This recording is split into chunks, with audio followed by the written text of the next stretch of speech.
Bismillahirrahmanirrahim. Assalamu alaikum. Welcome to all of the students on the behalf of Al Shifa College of Pharmacy Technician Multan. Dear student, I am Dr. Muhammad Shoaib Khan, PharmD, MPhil, PhD scholar from Bahauddin Zikriya University Multan and working as the principal in Al Shifa College of Pharmacy Technician Multan.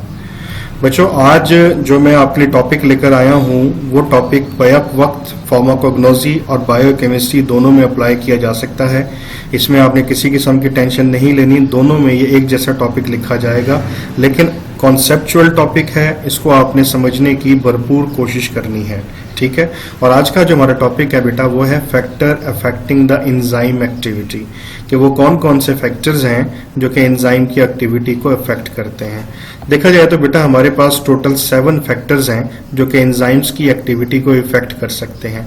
ये वो factor हैं जो कि इसकी activity को, मतलब कौन सी activity, catalytic activity को बढ़ा भी सकते हैं और घटा भी सकते हैं। जैसे कि नंबर 1 है एंजाइम कंसंट्रेशन, नंबर 2 है सबस्ट्रेट कंसंट्रेशन, नंबर 3 है इफेक्ट ऑफ टेम्परेचर, नंबर 4 है effect of pH, number 5 effect of product of reaction, number 6 है इफेक्ट ऑफ इनहिबिटर्स और नंबर 7 है इफेक्ट ऑफ प्रोमोटर्स। तो सबसे पहले 1 बाय 1 इसको डिस्कस करते हैं, कंसंट्रेशन ऑफ एंजाइम को। इसको पढ़ने से पहले बेटा इस डायग्राम को जरा गौर से देखें। This is the substrate and this is the enzyme. बेटा सबस्ट्रेट के ऊपर एक सरफेस होती है जिसको एक्टिव साइट कहते हैं, और एंजाइम के ऊपर भी एक सरफेस होती है, उसको भी एक्टिव साइट कहते हैं। जब सबस्ट्रेट की एक्टिव साइट एंजाइम की एक्टिव साइट के साथ अटैच होती है तब जाके कैटालिटिक एक्टिविटी परफॉर्म की जाती है।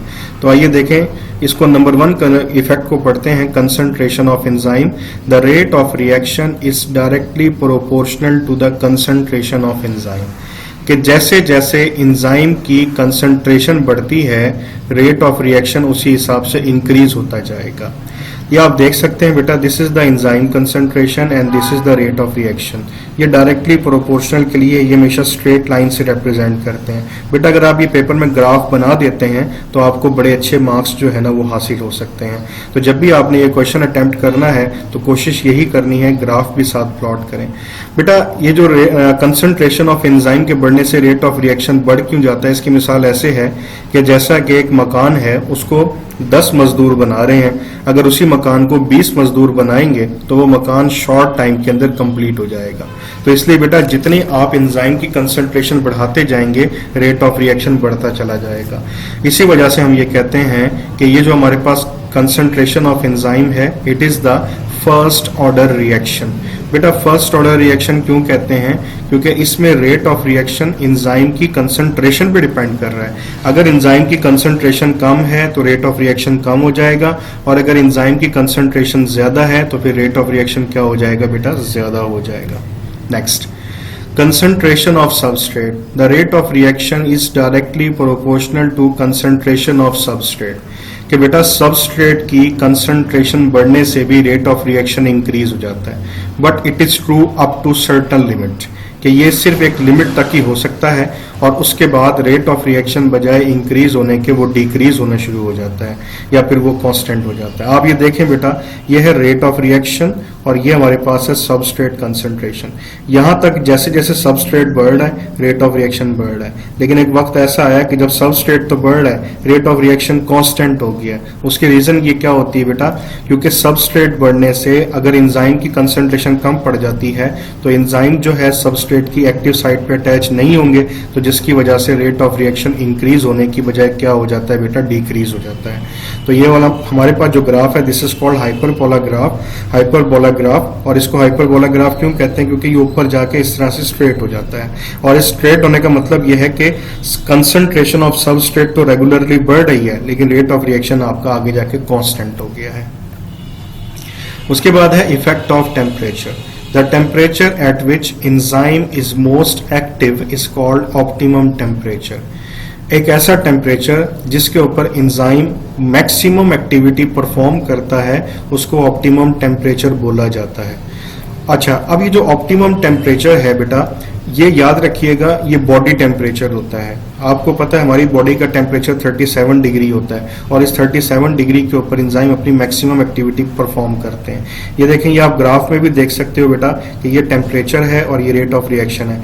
जैसे जैसे टेम्परेचर बढ़ रहा है रेट ऑफ रिएक्शन बढ़ रहा है। अब देखें ना 40 डिग्री के ऊपर जाके रेट ऑफ रिएक्शन क्या हो जाता है, मैक्सिमम हो जाता है और फिर उसके बाद रेट ऑफ रिएक्शन डिक्रीज होना शुरू हो जाता है। क्यों? क्योंकि जैसे टेम्परेचर 40 से इंक्रीज करता है आपके एंजाइम डीएक्टिवेट हो जाते हैं, क्योंकि एंजाइम टेम्परेचर सेंसिटिव होते हैं। कहा जाता है बेटा कि हर 10 डिग्री टेम्परेचर बढ़ने पर रेट ऑफ रिएक्शन डबल हो जाता है।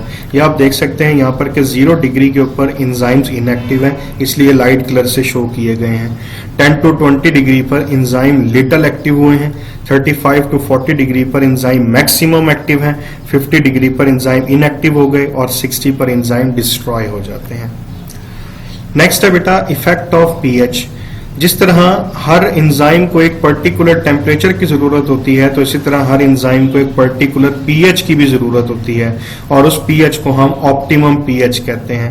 ये देख लेंगे आपके सामने ग्राफ बना हुआ है, ये पीएच है और ये रेट ऑफ रिएक्शन है। ये देखें, ये पेप्सिन एसिडिक इन्वायरमेंट पे, ये देखें कहां से शुरू हो रही है, 0 से लेकर 3 तक या 3.5 तक।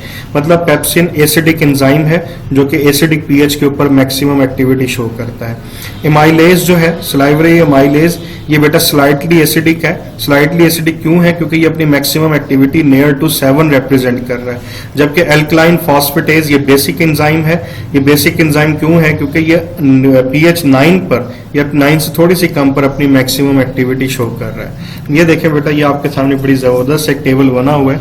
ये देखें पेप्सिन है, इसकी लोकेशन स्टमक है और बेटा इसमें जो सबस्ट्रेट है वो पेप्टाइड बॉन्ड है और इसकी पीएच 1.5 से 2 है। सुक्रेज स्मॉल इंटेस्टाइन है, सुक्रोज इसका सबस्ट्रेट है, 6.2 पीएच पे काम करेगा। एमाइलेज पेंक्रियाज इसकी लोकेशन है। एमाइलोज इसका सबस्ट्रेट है, ये 6.7 और 7 मतलब न्यूट्रल पीएच पे काम करेगा। यूरेज लीवर सेक्रेट करता है। यूरिया इसका सबस्ट्रेट है, मतलब यूरिया के ऊपर ये अपना फंक्शन परफॉर्म करेगा और ये भी बेटा 7 पीएच के ऊपर मैक्सिमम एक्टिविटी परफॉर्म करता है। ट्रिप्सिन स्मॉल इंटेस्टाइन है, पेप्टाइड बॉन्ड 7.7 से 8 पीएच पे। लाइपेज पेंक्रियाज सेक्रेट करते हैं। लिपिड इसका सबस्ट्रेट है, ये 8 पीएच के ऊपर अपनी मैक्सिमम एक्टिविटी परफॉर्म करता है। और आर्जिनेज ये बेटा लीवर से सेक्रेट होता है और इसका सबस्ट्रेट आर्जिनिन है और ये 9.7 पीएच पे अपनी मैक्सिमम एक्टिविटी को शो करता है।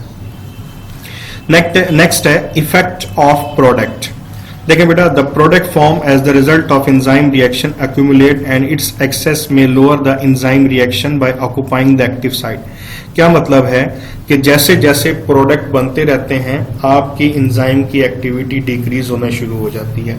बड़ी बेस्ट एग्जांपल यहाँ पे देखें दी गई है, this is the enzyme and this is the product, sorry reactant. जब एंजाइम इस रिएक्टेंट के साथ कंबाइन करेगा तो एंजाइम सेपरेट हो जाएगा और ये प्रोडक्ट में कन्वर्ट हो जाएंगे। अब आप ये देख सकते हैं कि रिएक्टेंट तो 3 बच गए लेकिन प्रोडक्ट के 6 मॉलिक्यूल बन गए।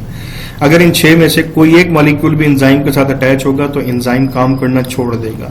तो लिहाजा यहां से हम ये कह सकते हैं कि जो प्रोडक्ट होता है ना बेटा, प्रोडक्ट क्या काम करते हैं, एंजाइम की एक्टिव साइट के ऊपर आके एक्यूमुलेट हो जाते हैं, जिसकी वजह से एंजाइम सबस्ट्रेट के साथ बाइंड नहीं कर पाता।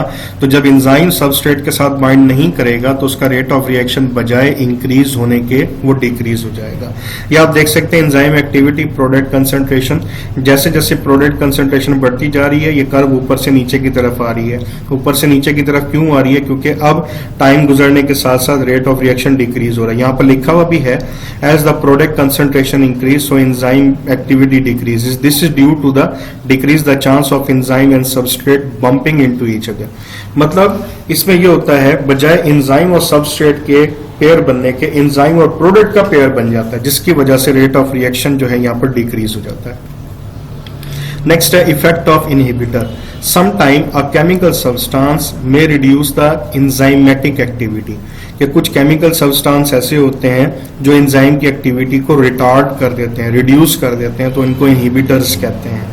बेटा ये जो इनहिबिटर्स होते हैं ना, ये 2 किस्म के होते हैं, competitive inhibitors and non competitive. ये देखें, ये आपके पास नॉर्मल बाइंडिंग है, this is the enzyme, this is the substrate and this is the active site. इस एक्टिव साइट के ऊपर एंजाइम सबस्ट्रेट कंबाइन होंगे तो कैटालिटिक एक्टिविटी परफॉर्म की जाती है। अच्छा, कंपेटिटिव इनहिबिटर में क्या होता है कंपेटिटिव से मुराद कंपटीशन डेवलप हो जाता है किसके दरमियान, इनहिबिटर और सबस्ट्रेट के दरमियान। इसमें बजाय सबस्ट्रेट के इनहिबिटर जो है वो एंजाइम के साथ आके अटैच हो जाता है, जिसकी वजह से इन कैटालिटिक एक्टिविटी बजाय इंक्रीज होने के डिक्रीज हो जाती है।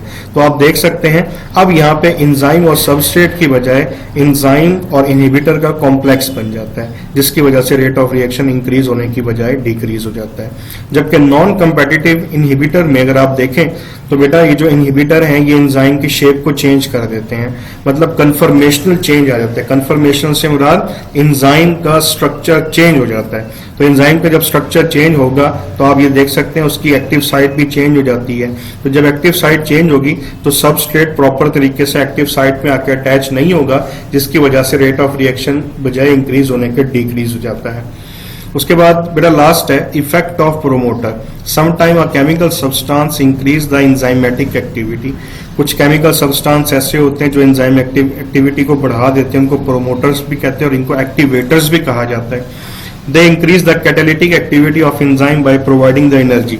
ये एंजाइम को कैटालिटिक एक्टिविटी बढ़ाते हैं, कैसे, ये उसको एनर्जी प्रोवाइड करते हैं। They also facilitate the attachment of enzyme with substrate. ये आप देख सकते हैं बेटा कि ये एंजाइम की सबस्ट्रेट के साथ अटैचमेंट को भी फैसिलिटेट करते हैं। ये देखें, ये है एलोस्टेरिक इनहिबिशन। एलोस्टेरिक से मतलब अटैचमेंट के लिहाज से आप देख सकते हैं बेटा this is enzyme, this is active site, this is inhibitor. जब इनहिबिटर इसके साथ आके अटैच हुआ तो फिर बेटा एंजाइम की जो एक्टिव साइट थी वो चेंज हो गई, जिसकी वजह से सबस्ट्रेट इसके साथ बाइंड नहीं हो सका, तो रेट ऑफ रिएक्शन यहाँ पर चेंज हो जाता है। लेकिन अगर यहाँ पे एक्टिवेटर आके अटैच हो जाएगा तो एक्टिवेटर आके अटैच होने की वजह से एंजाइम की जो एक्टिव साइट है वो मजीद इस तरह से एडजस्ट हो जाती है कि सबस्ट्रेट उसमें आसानी से बाइंड हो सके, जिसकी वजह से रेट ऑफ रिएक्शन इंक्रीज हो जाता है। ये आप एंड पे देख सकते हैं ग्राफ है बेटा, this is the control. Control से मुराद है विदाउट एक्टिवेटर, विदाउट इनहिबिटर। ये देखें, ये इनिशियल रेट ऑफ रिएक्शन है, ये सबस्ट्रेट कंसंट्रेशन है। तो जैसे जैसे बेटा सबस्ट्रेट की कंसंट्रेशन बढ़ेगी रेट ऑफ रिएक्शन बढ़ेगा। लेकिन अगर मैं कोई एक्टिवेटर ले आता हूं तो एक्टिवेटर ले आने से रेट ऑफ रिएक्शन मजीद बढ़ जाएगा, तो ये कर्व ऊपर की तरफ चली जाएगी। लेकिन अगर मैं इसमें इनहिबिटर ले आता हूं तो ये कर्व आगे की तरफ चली जाएगी, जिसका मतलब रेट ऑफ रिएक्शन अब क्या हो गया बेटा, डिक्रीज हो गया। ठीक है बेटा, थैंक यू सो मच। उम्मीद करता हूँ आपने अच्छे से समझा होगा। अल्लाह पाक आप सबका हामी और नासिर हो। अल्लाह हाफिज, अपना ख्याल रखिए।